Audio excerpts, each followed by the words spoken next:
A very good afternoon. And of course, welcome to another interesting package of the program, Women's Corner. Women's Corner comes your way every...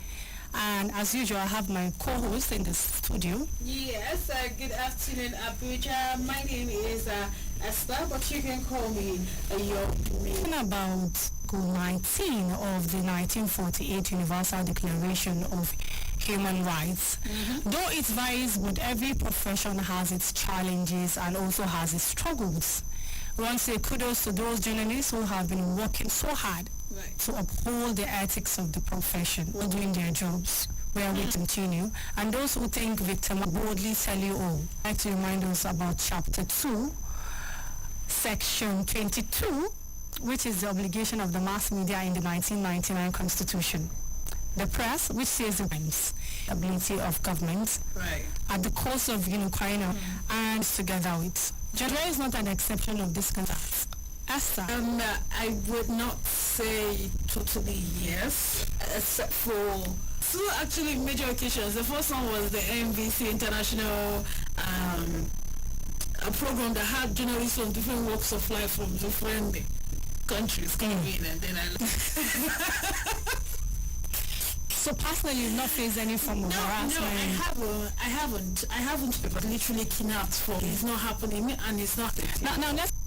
Things that would have flied, but media houses have their house styles and ethics. In-house styles and ethics and dogmas that keep them favorable. You find some editors react to take out the story. The story cannot fly, and it's not because the story is not factual. It's simply because the story is going to affect who is close to them. So yes, I've had that one-on-one experience where we had tension and to people. So we literally had to drop stories that would have been informative to people. Why? Because we're trying to reduce the tension according to panic and all that. So we've had stories in the newsroom that we had to drop personally. They'll have to drop not because they are not factual stories, not because they are not checked, not because they are not blue, but simply because you cannot afford to offend. That's why we say we don't have total freedom in the press, even though we are the 40th state of the land. Okay, so let's about some. Anyway, gatekeeping starts from you as a reporter, because it depends on you. As a reporter, you have a story that a particular party decides this story cannot go. And men do, just to prove to the world that we can. A few minutes to do all of this extra. So we are. There are some reports that there's some. We cannot deliver. It's not like we do in wait for reports. For example, like which of the ministries political beats. Why can't women be given the opportunity to go into the political? It's actually a problem on its own. It's part of those things when we try to prove the authenticity of a story, go extra miles. I remember when we were doing practicals in school, it was investigative journalism activities and how as an indirect to get direct lectures going through the process stations. No, we are not far from the direct harassment from people who go to cover. Once you're female, you're going in either from your colleagues or the other males, the ones that are approaching you, start telling you certain things. This is literally different from what you came for. It might with me, and I feel it. Because you knew what wrong to him. To his women should be given the opportunity to navigate around different fields and be able to come out and say, I was the one that did this. I went to this bit and I did excellently well. Women should be able to handle morning shows regardless, because some stations just make it feel like when morning shows women can do it too. Women do it like, and we do it better than the men. So we are saying that women should be given the opportunity to explore. Do you understand? Because personally, I had an experience where I was working before. I wrote a story, correct the ills in that community. The organization I was working for. And it boils down to what I was telling you. Yes. So the aim of the story to me wasn't there anymore, because the particular media house, which is like you are hiding some of the facts that you are supposed That is supposed to bring out to the public. And it's supposed to bring development to that areas, because these are, and you know that funny enough, the government and the legislative, they were part of the arms of government, legislative, judiciary, and these stories direct to them. Every day we have stories, we have reporters, correspondents everywhere, look and crannies. So that's why the likes of the big international media houses have local citizens that will be reporting activities that is happening in your country. They don't even necessarily have to Yes, true. They just need to report it, interact on a daily. There's no special or official trust hand. So your lead stories, when you have your stories airing, water, this area need light, this area need a good market structures, this area need pharmacies, this area need hospitals and co. Why? It's because of the stories that we give. Now, when we have editors that have personal interests, and that's where the ethics involved in any emotional and the government. You're giving them first-hand information of what is happening, and you're giving them as it is. Even though you're going to be mindful, that's why we have code of conduct. Fleeted. Good. You're not going to take away the vital, infringe you to unprofessionalism. The professional conduct. That's what it's called, unprofessionalism. Then talking about, the outside male journalist. I'm a journalist, and like, okay. In your station, you don't have men. Like, what do you even know there? Very soon we'll be, connecting with some of them online for them to tell us their experiences and how it has been going, how they've been able to, overcome some of those challenges. Right. But before we do that, we'll go on a quick break, and when we come back, the program continues on Citizen 93.7 FM Abuja.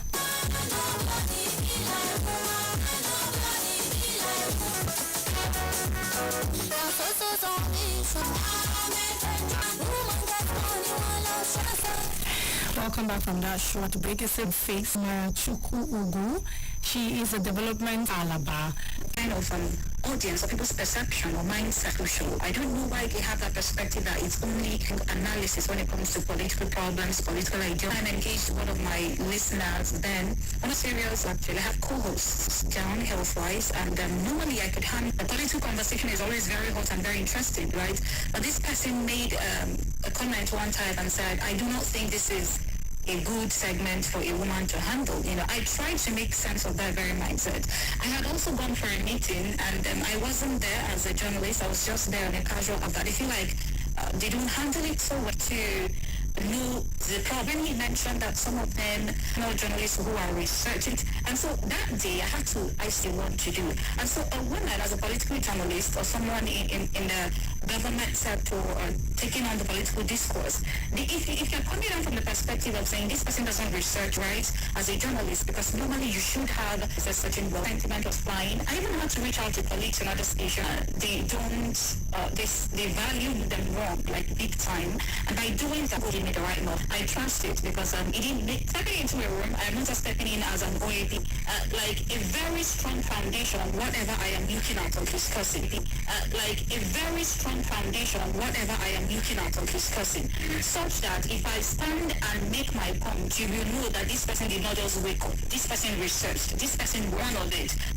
Sometimes it can make us very uncomfortable, right? Sometimes it can make us very uncomfortable, right? Because these things, it's always happening, right? But handling things like this, I enter, I know it's potentially inclined, right? I do like every single moment. So if I schedule, comment, and all of that, abuse moment. So if I schedule, comment, and all of that, abuse it, right? Even, in fact, these ones are maybe when you're in the field trying to report something, you have to be extra. I'm gonna sit back and get myself ready. I'm going to sit back and get myself ready. I'm going to dim my light because I do not want for the love of the job. Development, health, and solution journalists work aside to what female journalists undergo every day in the field. Just looking at you because you're female, you're a woman, she's a woman, and just looking at you because you're female, you're a woman, she's a woman, and the man would. Yes, she's a word of journalism as a journalist. Thank you so much, Asa. Okay, to join this conversation, the correspondents of the nations, we also have Memona Raji Egigugu.